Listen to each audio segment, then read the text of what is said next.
Hello, and welcome to another episode of Behind the Bench series at the AMR and One Health Lab at Queen's University Belfast. In this month of April, we will be getting to meet one of our PhD students, Ziming Wu. Thank you so much for joining me today on this episode, Ziming. Welcome to Behind the Bench series. Hello, everyone. My name is Ziming Wu, and I am from China. I am a third-year PhD at Queen's now. Okay, thank you so much, Ziming, for introducing yourself. So, can you tell us, Ziming, how you came to do your PhD at Queen's University Belfast? What drew you to this field of antimicrobial resistance? Well, to be honest, at first, I just want to be a scientist in like whatever areas in biologicals because I love biologics and when I was very young. But at my undergrad, actually, I don't have a very good chance to get deep into the area because I am doing kinds of biomedical engineering. But to be honest, there isn't too much major about biological science, which is all about like coding, electric things, which I don't like so much. And I want more to go more deep into the biological science. And then, however, I got a chance to do my master at the molecular biology at Queen's as well. And I met my supervisor, Linda and Fernanda, and my boss, Sharon.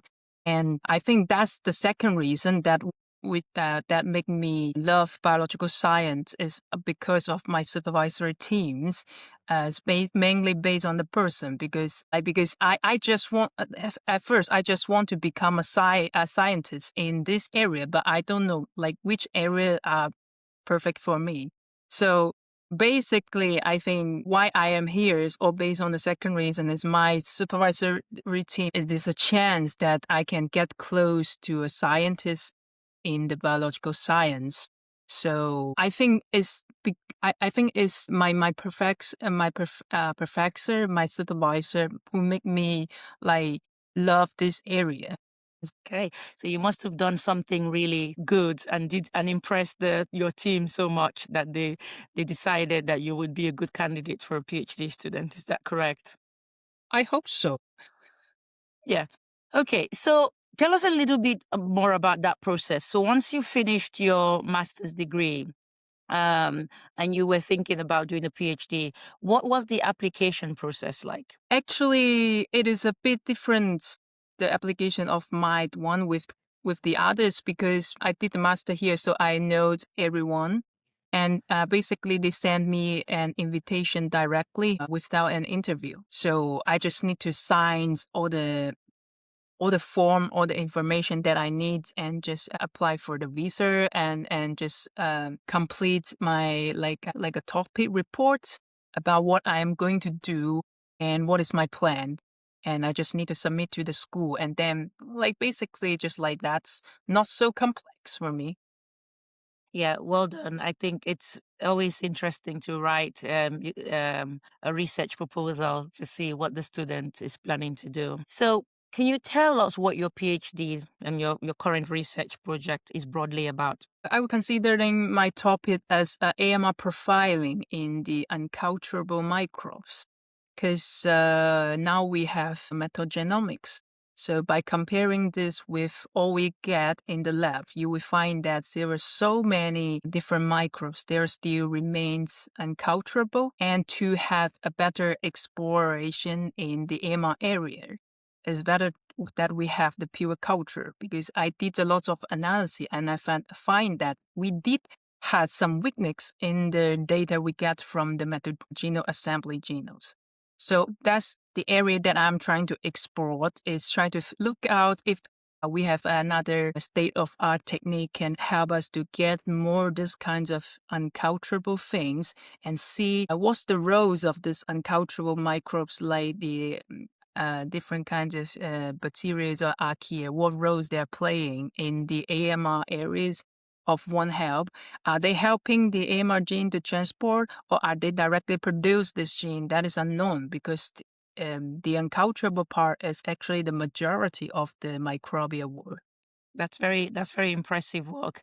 I'm sure that we would hear all about it in the next few episodes. So just as a final question in this particular episode, can you tell us one thing that people might not expect about your research? For instance, what instrument have you been using the most or something that you didn't really anticipate?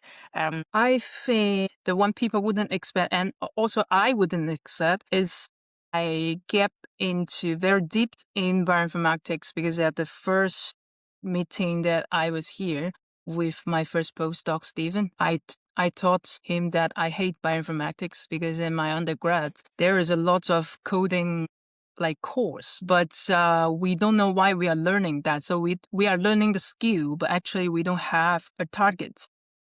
You don't have an application.